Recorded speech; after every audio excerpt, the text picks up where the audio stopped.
All right, you found the house. Your offer got accepted. Then the appraisal comes back $15,000 lower than you agreed to pay. Most buyers panic right here, but a low appraisal isn't a dead deal. It's a negotiation. Let me show you what actually happens next. It's the Mortgage 101 podcast where real talk meets home and life.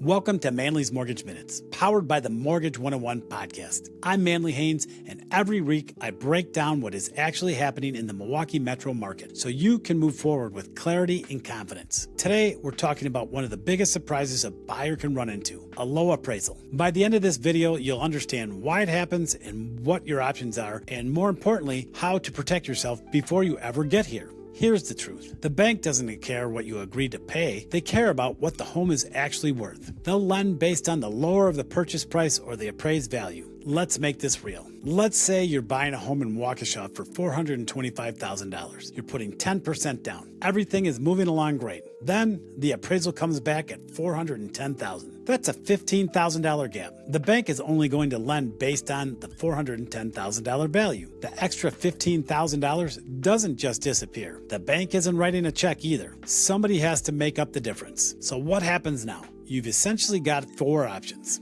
Option one, the seller agrees to lower the price to $410,000, which is the appraisal price. That can be a tougher sell in a hot market, but it's absolutely possible in a slower market. Option two, you decide to bring the $15,000 in extra cash to closing. That means your normal down payment plus $15,000 out of your pocket. Option three, you meet somewhere in the middle. The seller drops the price to $417,500, and you bring the remaining difference. Honestly, this is probably the outcome I see most often. Everybody gives a little and the deal just keeps moving forward. Option four, you challenge the appraisal. If the appraiser missed a comparable sale, made a mistake on the square footage, got a bedroom or a bathroom count wrong, or overlooked another important fact, your lender can request what's called a reconsideration of value. But here's what's important. This can't be based on your opinion or your realtor's opinion. It has to be based on facts. That means finding the comparable sales the appraiser must have missed or identifying factual errors in the report that could actually affect the value.